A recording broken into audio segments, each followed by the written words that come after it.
Hi crafters, it's Louise with you from Timeless Craft Mama, and today I'd like to share a scrapbook layout process video created for Scrapbook Boutique. Now I'm having a little bit of fun playing around with some different type of products. Now normally if you've watched my channel before you'll see that I'm mostly doing boys pages, but this beautiful collection from American Crafts One Canoe Two, the Twilight paper pad, really just grabbed my attention, and I love the sort of the coral with the little bit of foil.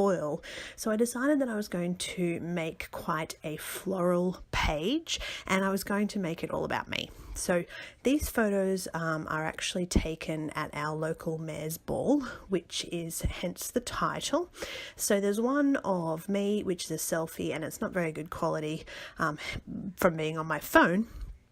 So that's why I've printed it in 3x4, but I've also got a photo of the beautiful table decorations. So this is my memory of our night out at the mayor's ball. So firstly, I've taken the background paper and I'm going to fussy cut out some of these larger flowers from one of the other papers, and then I'm going to have a little bit of a play around with some of the Vicki Boutin Water Colour paints and just see what I want to do. So this is the first time I've cracked them open, and I really want to see how they actually perform on the page, what the colours are like, how true they are to the packaging.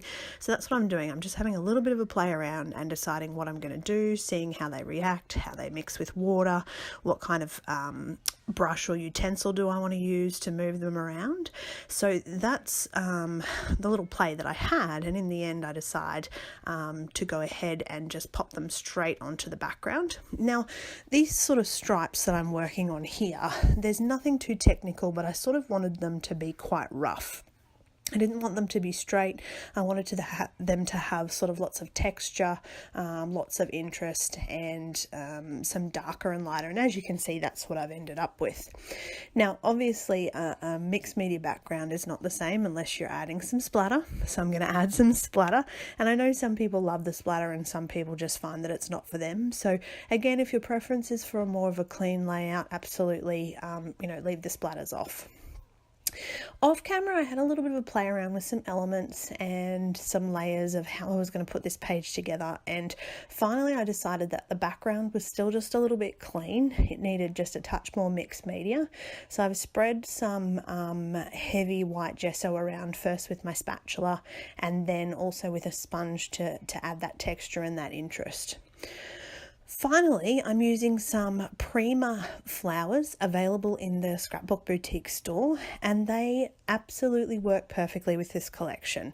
They're just the right colour. They've got that sort of coral and pink and those blues and navy, and I've just teamed it with a little bit of twine, and that sort of adds to that rustic part of the page. So, nice, simple, easy to put together page that features lots of great products available in store now. I really hope you enjoyed that from me. Thank you for watching. Of course, if you haven't already, please subscribe to see more videos from me, and don't forget to pop on over to Scrapbook Boutique. Thanks for watching.